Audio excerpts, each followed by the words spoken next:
What's that?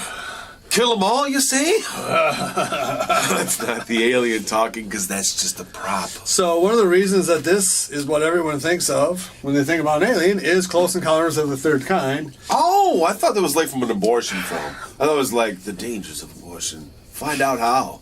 Abortion and you. All right, on this episode, Butthole. Sorry. Close Encounters of the Third Kind came out 40 years ago. 40 years ago in November, yeah. And so we're going to talk about the importance of that film and whether or not it holds up. And coming up next, our picks of the week. And the week. Oh, I actually have a good one. Oh, no shit, really? Coming up next.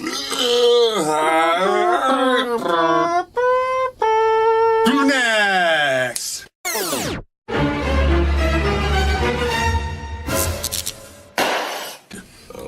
Made by Jameson. Is that when you want to get crunked, drink Jameson. I'm about to get crunk. So, with that being said, Close Encounters of the Third Kind.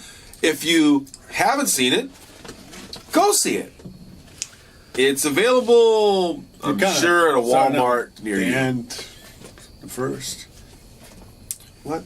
Anyway, 40 years ago, Close Encounters came out. I was 10 years old, something 15, like that. 30. You were 30 I was a years old. 45-year-old man, and the delight of that film really washed over me. How do you look at that film?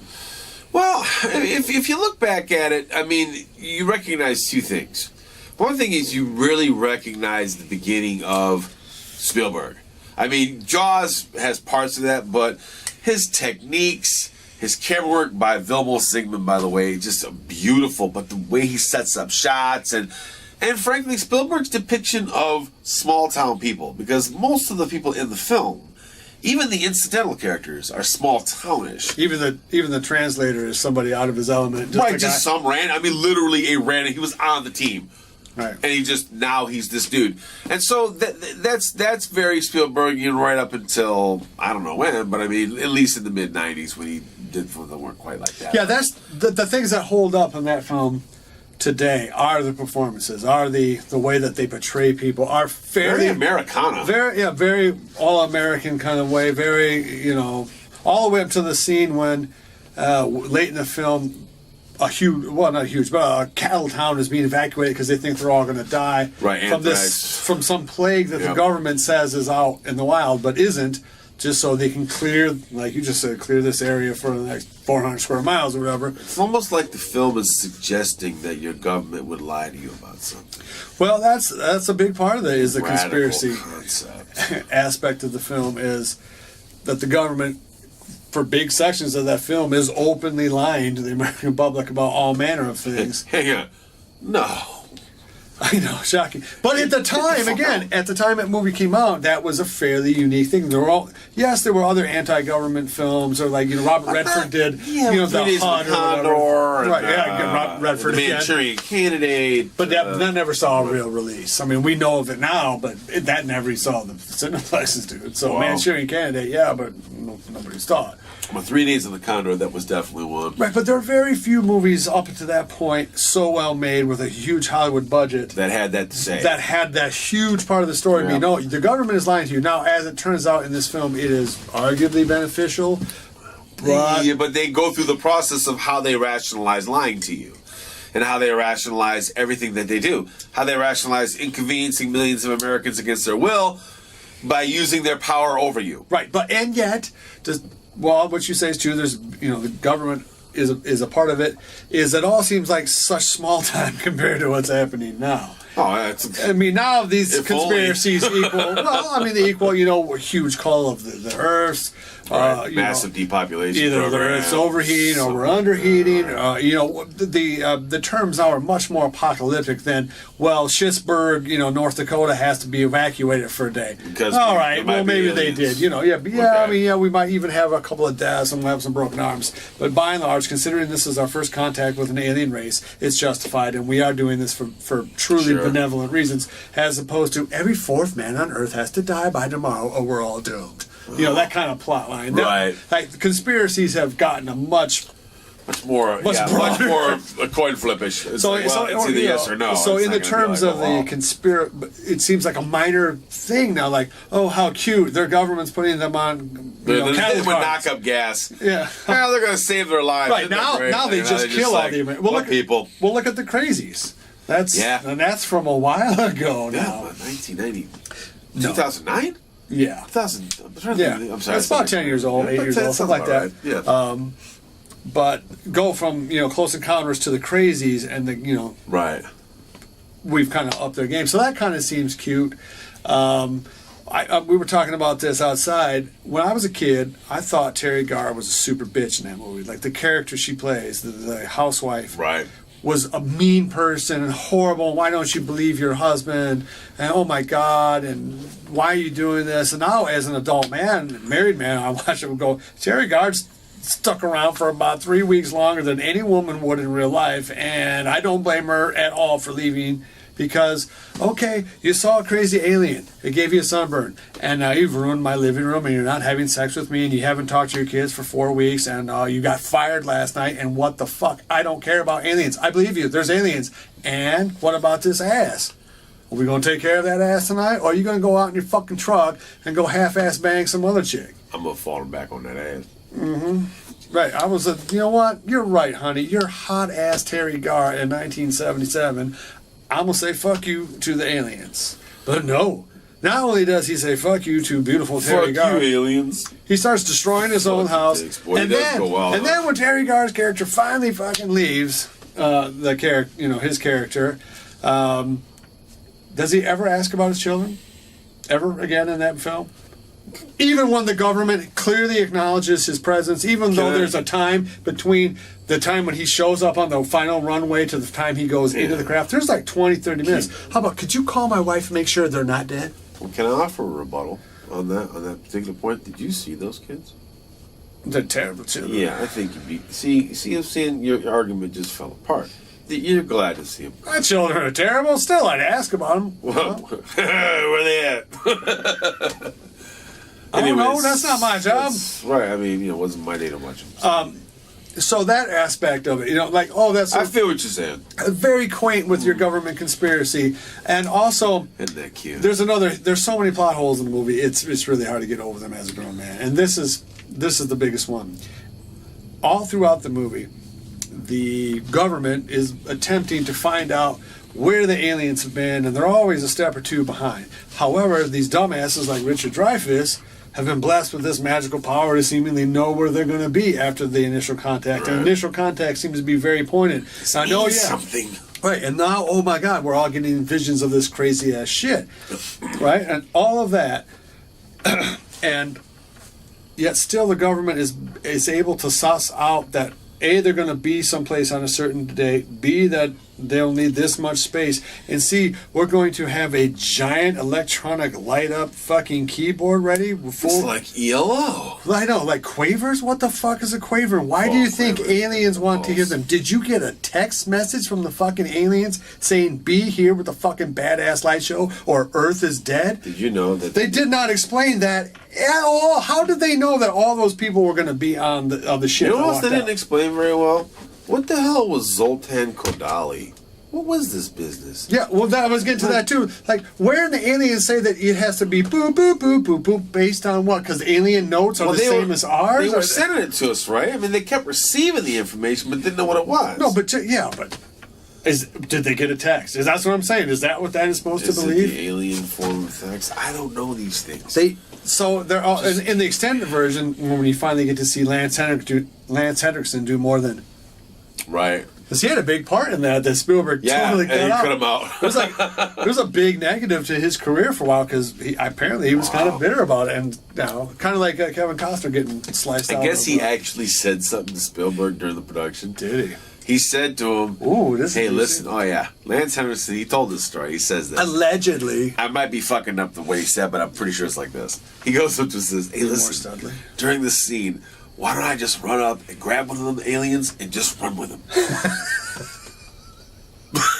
And I guess, according to Hendrickson, Spielberg just stared at him for a minute. almost like fucking the guy from Braveheart. Who is this person who speaks to me as if I needed his advice? And Hendrickson just turned stone. And as you mentioned, he's no longer in the film. Coinciding? It could be.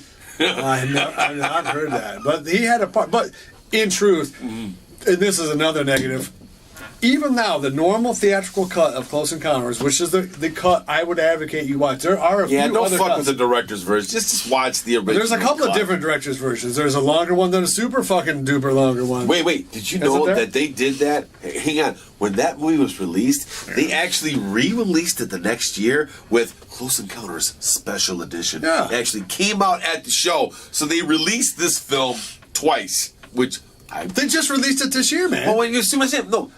At that, okay, it'd be like releasing Jaws in 1977, then releasing Jaws in 1978. Again, you see, that's what I'm talking about. It's not like, oh, this is a re-release. No, it's the same film with new footage a year later. Yeah, but come on. Name another movie that's done that. Star Wars. Star Wars has been doing that almost continually since Skimmer. Not fucking the same year, though. Yeah, you know what I'm that's saying? Yeah, for sure they do. I mean, but here's just why, that being that tight. That's all I'm saying. But here's why. What you think of as a theatrical release now is completely different than a theatrical release. Oh, they do have multiple versions. I mean, No, but I'm just saying in the number of theaters. Like, Star Wars got released to like 350 theaters when it started. Jaws got released to like 800. I mean, now it's 4,000, 5,000 theaters just here. So more theaters. So then, yeah, you could say, okay, well, we're still in Peoria. Let's release it here. So it could be, right. You know, almost like the following a circuit instead of now, which is all just. But anyway, there's two versions. There's two versions of Close Encounters. Okay, yeah. We both advocate just seeing a theatrical. Yes, please. In part because when you watch Close Encounters now, if you have not seen it, we'll get into how you should see it. But like I just watched it at a little drive-in we have access to. It's great to see it outdoors. It'd be great to see it at a drive-in. See it at least on a big TV because it is a spectacular visual. Yeah. Film. All right. It's long. It took a long time to get to that. Sometimes it feels long, but... Yeah, it's a long movie. In part because they do spend so much time on the Terry Garr-Richard Dreyfuss relationship. Right, which is... They right, disintegrate. They could have fast-forwarded to her leaving a lot sooner, and you would have lost nothing in that story. Yeah, you were getting a little more of him, but yeah, you probably could have cut that. I understand it in a way, because otherwise, well, Terry Garr's the bitch. No, I mean, they clearly show that her character is totally justified, in my mind, for why she leaves with the kids. I'll leave it alone. You know, but they could have cut that a little thinner. They could have cut out some of the carving of the potato mountains. To be honest, yeah, they were overselling it. I mean, you know, instead of like, okay, you show me it once or twice, I don't need to see it. They could have cut out some of the scenes with the ice cream kid. You know, once the ice cream, you know, when the little Barry.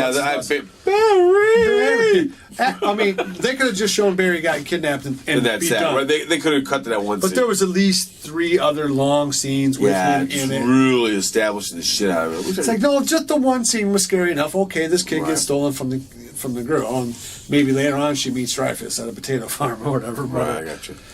So it feels long. So the extended version, right, of which most of the magic that you felt maybe in 1978 just ain't gonna be there, because you're like, oh, those effects are really good for 1978. Yeah, for 1978. But they hold up. That's still okay. They hold up. But yeah, they're not just like.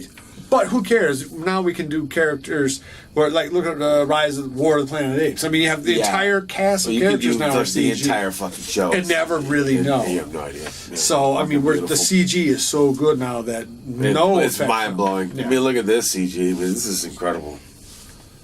I mean, to this kind of CG, we look like normal human beings.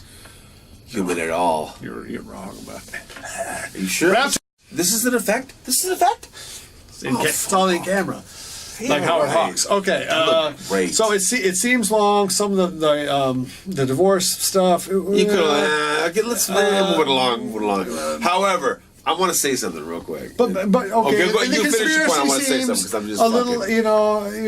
Okay, that's cute for back then. There are in terms of its end. There's a 90-minute long story in a 2-hour long movie. You probably could have cut that up. Okay, I mean, to our sensibility. But back then, no. But now it does. That aspect does not hold up.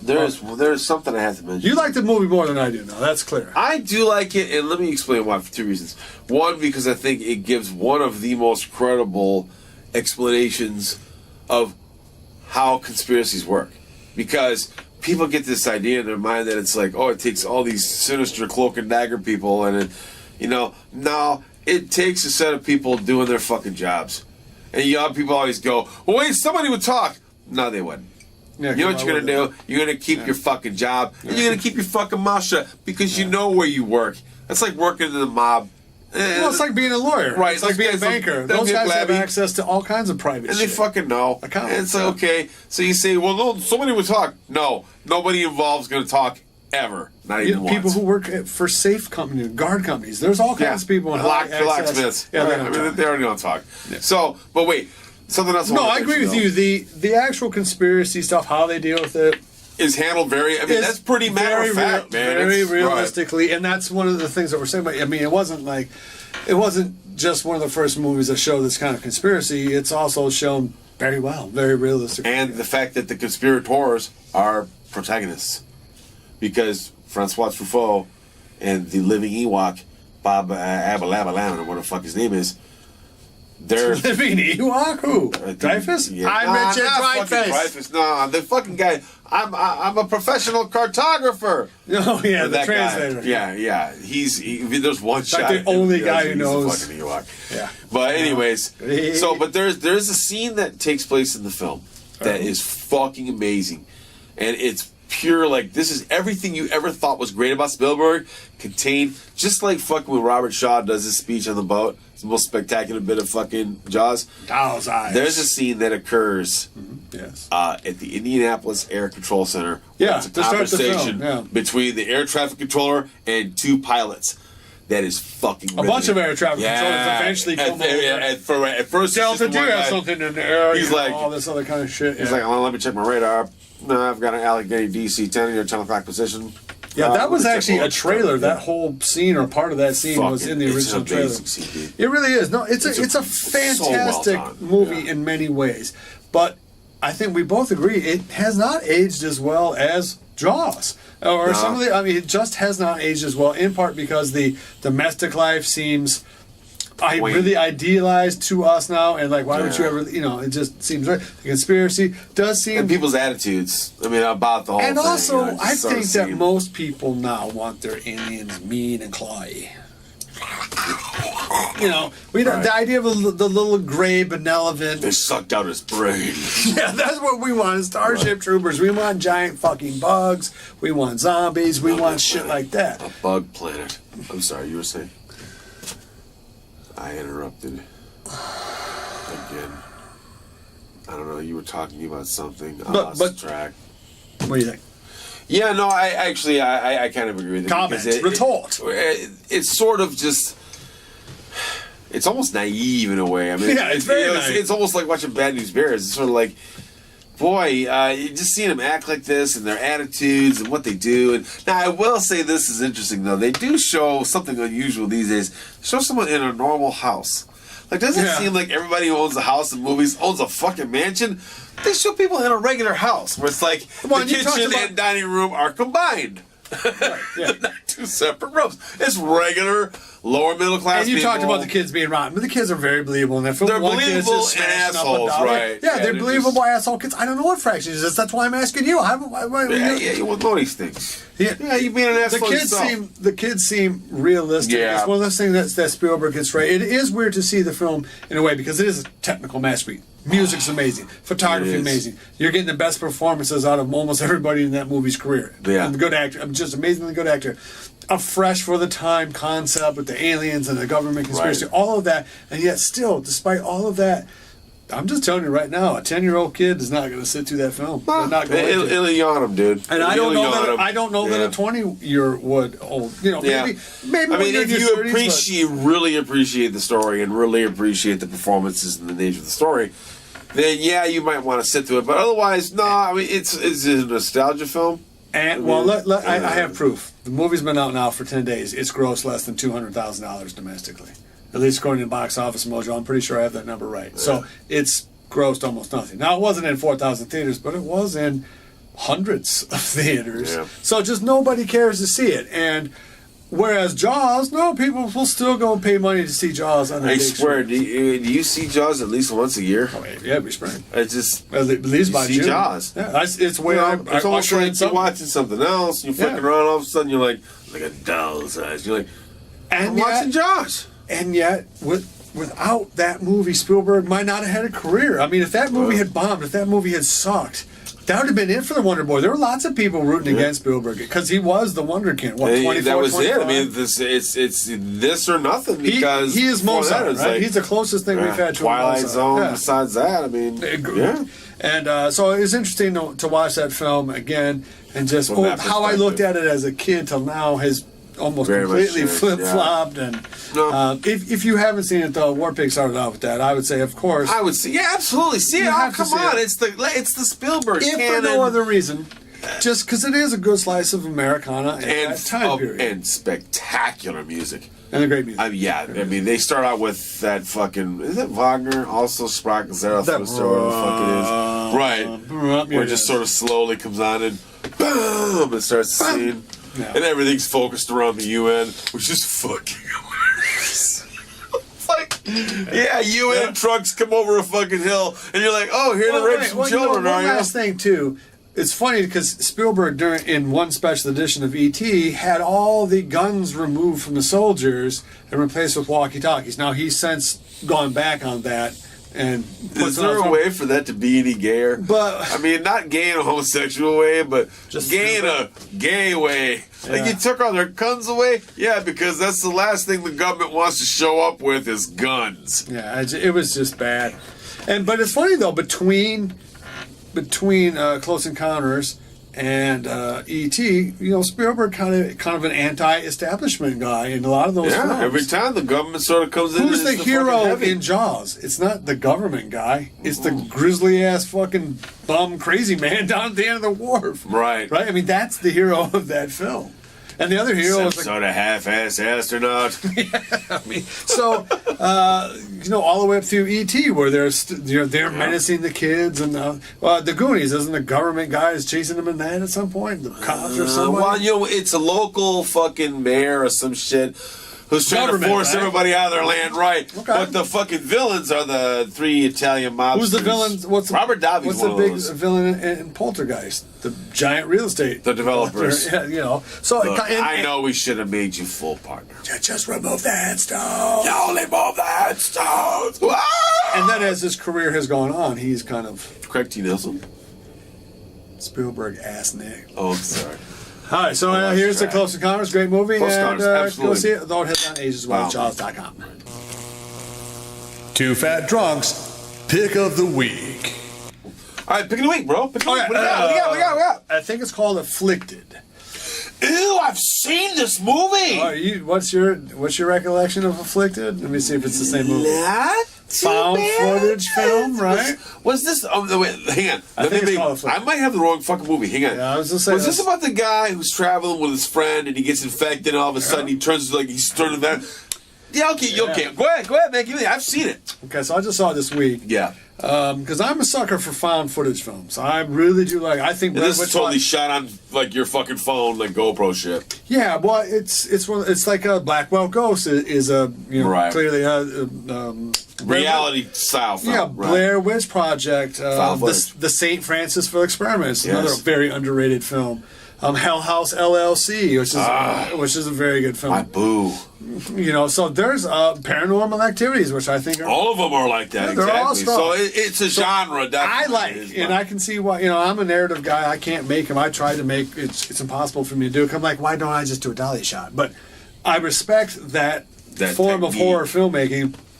And The Afflicted is a very slick, even though you can tell they didn't have a lot of money. Now they have more money than I have, but they probably had about $250,000, I'm guessing. Our own location. Canadian government backed up. Anyway, but it is exactly what you. Oh my God! All right. So anyway, Sorry, you were saying? that's fine if they're spending money on cool vampire movies like this. All The right. movie starts off really slick, where they have their own really cool YouTube channel or something, where they're kind of like. Are they like travelers? They're like, hey, we're going. Yeah, here and they check already this shit have out. a following, right? And though. they're giving ratings on it. Hey, we've been to this B&B over here in fucking Brussels. Yeah, so they decide like to go to Europe and tour Europe and blog or vlog, whatever. about it, like kind of almost minute by minute, right? So the beginning is very realistically done. Their website's really slick. And the one guy finds out he might have brain aneurysm or some fucking shit. Right, and this happens real early on in the movie. It doesn't really affect their overall plot. But basically they go to Europe and it becomes an American vampire in Paris. Yeah, I take with a documentary feel. I liked it, man. I thought Afflicted was pretty good. I'm gonna agree with you. Because I was like, it's well done, dude. I mean, because I fucking hate. I'm a hater, but fucking dude, no, I didn't hate this movie. I was like, that's actually pretty good. So yeah, Afflicted. I like it. And it's weird. What is the movie where the three kids find the meteorite? This came out like 5-6 years ago now. Fuck. And then become superheroes or supervillains. They get super powered up. Shit, what the fuck is that called? I can never think of the name of that movie. One of them is like totally neurotic. Yeah, one of them is a dickhead. What the fuck is that movie called? But you know what I'm talking about. Shit, right? Yeah, I know what you're talking about. I'm sorry I can't remember it. Go fuck yourself. It's an independent film that got a big release. Yeah, it got bumped up because it was pretty good. So it's kind of like that. You know, this guy becomes a vampire. Pretty obviously to the audience. I don't think. Yeah, you kind of know, but it's still like, what is the rating? But it's cool because just about when you're about to say, okay, come on, you know what it is. They're both like, so I'm a vampire, and I'm not sure why. Right, and the other guy he like hangs out because what else? So he manages to get some of the old legends in with some of the new. So he's you know what happens to this character. He does a lot of really good parkour. So it kind of has the best. Yeah, it's like kind of Anne Rice meets John Landis meets Salem's Lot.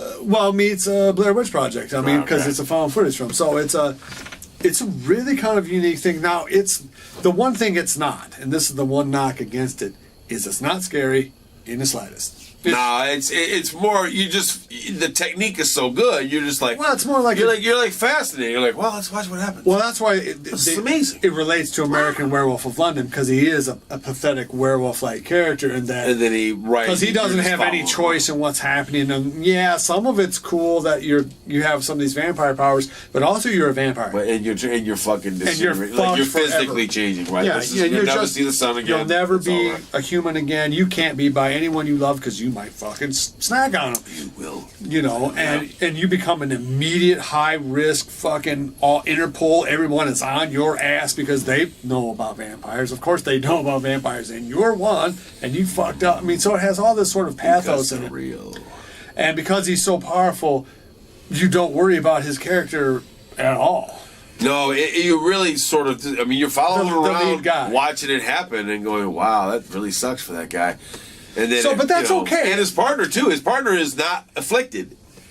I mean, he's not affected by it. So watching him follow him around, like, oh wow. I mean, just what do you do at that point? This guy's the best friend. He's like, It's kind of a cool gimmick. Lots of good. And it moves along, dude. It moves along. It has a lot of good physical effects. The CG in it is real good. It's like racing wires as they parkour up and down buildings and shit. Cars will be knocked over. Jackie Chan shit, right? Yeah, but good, very effective CG. A lot of it too. There's more than one scene where the CG is very well done.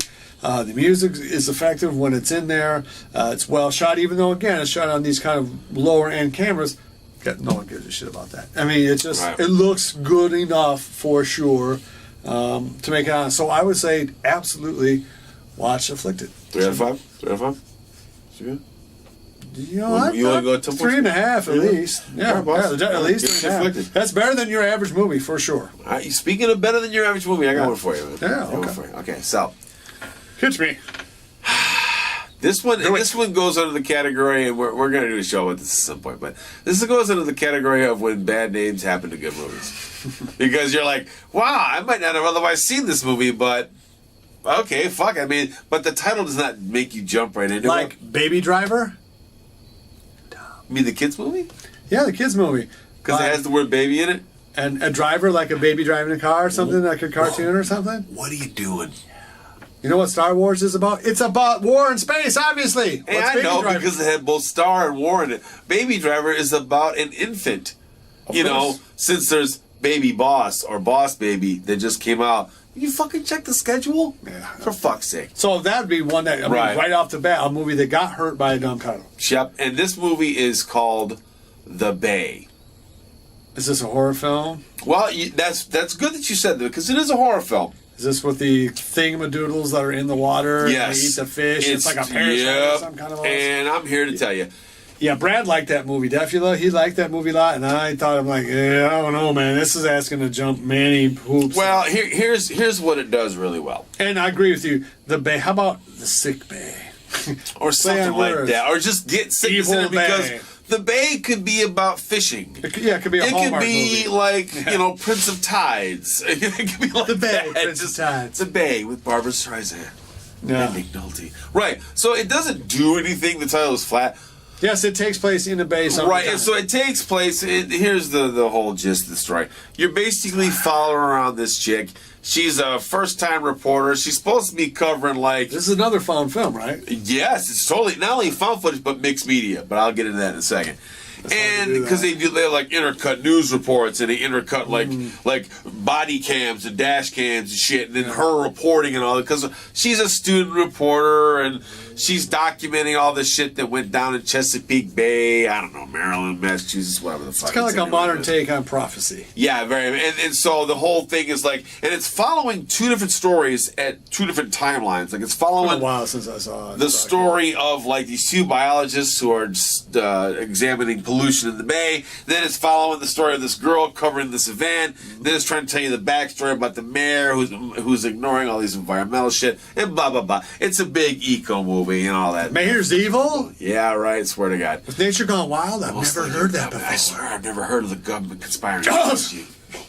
It's crazy. However, that being said, pretty effective movie for a couple different reasons. It's watchable. It's very watchable, and it does a nice job of accelerating the pace. Like it starts out a little bit slow, and then it goes, and everything sucks. The makeup effects, the gore's pretty makeup good, effects are tits. Yeah, because I'm creeped out already. If you just watch it, I get creeped out by hospitals, creeped out by infections. Creeped out by This is an people older movie with at this point. virus. This has got to be 6-7 years old. Right? Yeah, as a matter of fact, gosh, I think it's maybe more than that. But it's been older. anyways, it's really good though because the progression is nice and scientifically it makes sense. And by the end of the film, you buy every fucking word. You're like, yeah, I can see that. Yep. Wow, that would really suck. No, I think if I remember right, it's one of those movies that struck me like the characters they're close to acting realistic, but just. The girl wasn't too bad. She's the main one. When she's not on camera here's one of the doing her problems bit. that movie Okay, does go ahead. have. Yeah. And it's one of the things that does separate the really good found footage films from the not so good ones is, why are you still videotaping? Yeah. I mean, in her case, she's got an excuse that they're reporters and they're documenting. I mean, yeah, I feel you. Okay, that's legit, but that affects the whole genre. Blair Witch, it makes total sense. In Paranormal Activity, it makes total sense. In Afflicted, it makes total sense. It makes total sense to the extent when they have the cameras set around. Doesn't make quite as much sense when the guy's following every fucking movie he's making.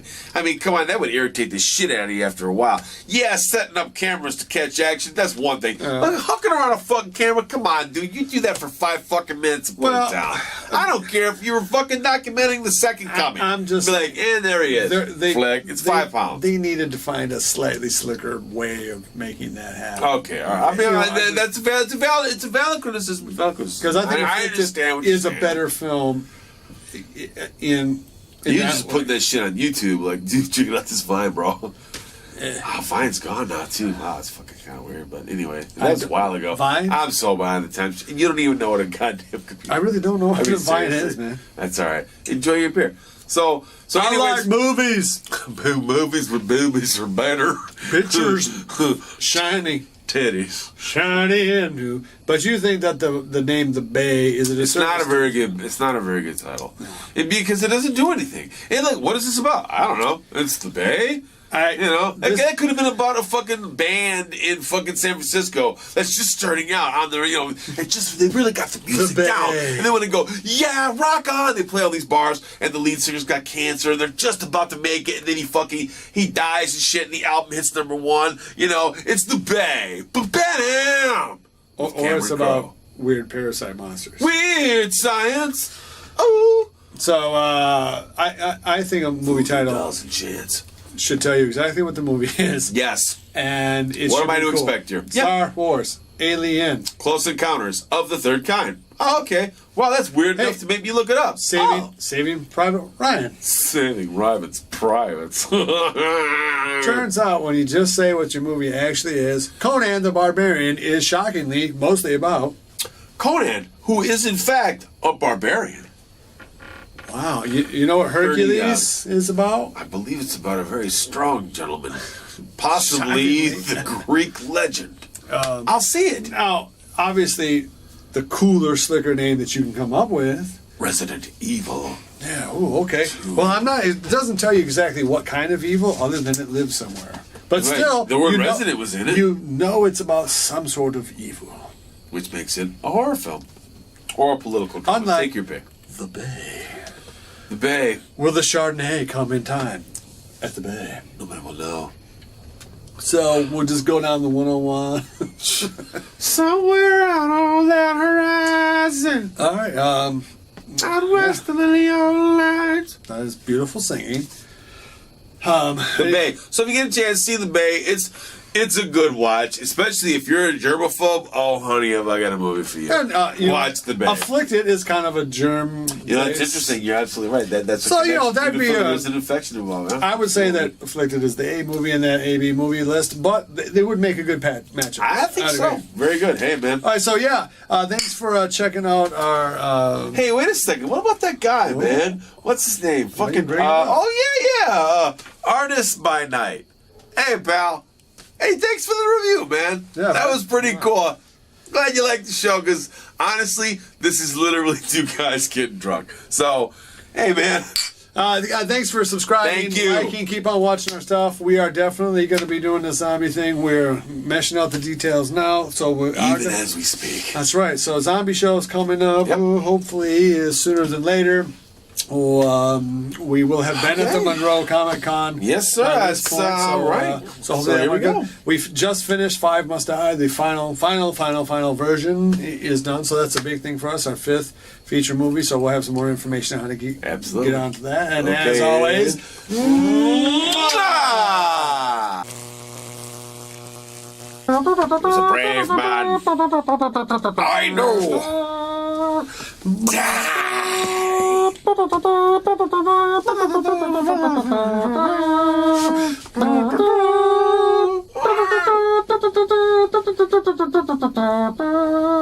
I want to believe.